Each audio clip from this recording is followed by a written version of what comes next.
সামাজিক যোগাযোগ মাধ্যম ফেসবুকে তোলপাড় চলছে হ্যাঁ আর না পোস্ট নিয়ে। জাতীয় নির্বাচনের আগে গণভোটের পক্ষ বিপক্ষ নিয়ে নতুন প্রচারণায় সরগরম হয়ে উঠেছে ফেসবুক। বৃহস্পতিবার মধ্যরাত থেকে ফেসবুক নিউজ ফিড জুড়ে ছড়িয়ে পড়েছে হ্যাঁ না পোস্টের প্রতিযোগিতা। জানা গেছে বিএনপি ও এর অঙ্গ সংগঠনের নেতাকর্মীরা গণভোটের বিপক্ষে অবস্থান নিয়ে না প্রচারণা চালাচ্ছেন। অন্যদিকে জুলাই গণ অভ্যুত্থানের পর গঠিত প্ল্যাটফর্ম বৈষম্য বিরোধী ছাত্র আন্দোলন গণভোটের পক্ষে হ্যাঁ প্রচারণা শুরু করেছে।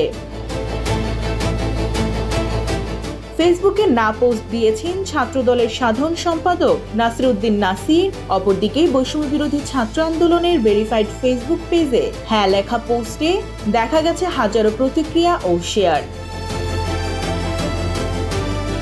গণভোট প্রসঙ্গটি আসে গত 28 অক্টোবর, যখন বাংলাদেশ জামায়াতে ইসলামী আগামী জাতীয় নির্বাচন সুষ্ঠু ও গ্রহণযোগ্য করতে নির্বাচন কমিশনের কাছে 18 দফা সুপারিশ জমা দেয়। এর মধ্যে অন্যতম ছিল নভেম্বর মাসে গণভোট আয়োজনের প্রস্তাব।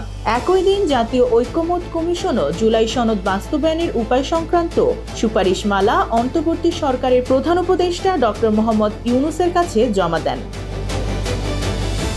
কমিশনের সহসভাপতি ডক্টর আলী রিয়াজ বলেন, সংবিধানের সঙ্গে সাংঘর্ষিক নয় এমন সুপারিশগুলো সরকারি অধ্যাদেশের মাধ্যমে দ্রুত বাস্তবায়নের পরামর্শ দেওয়া হয়েছে।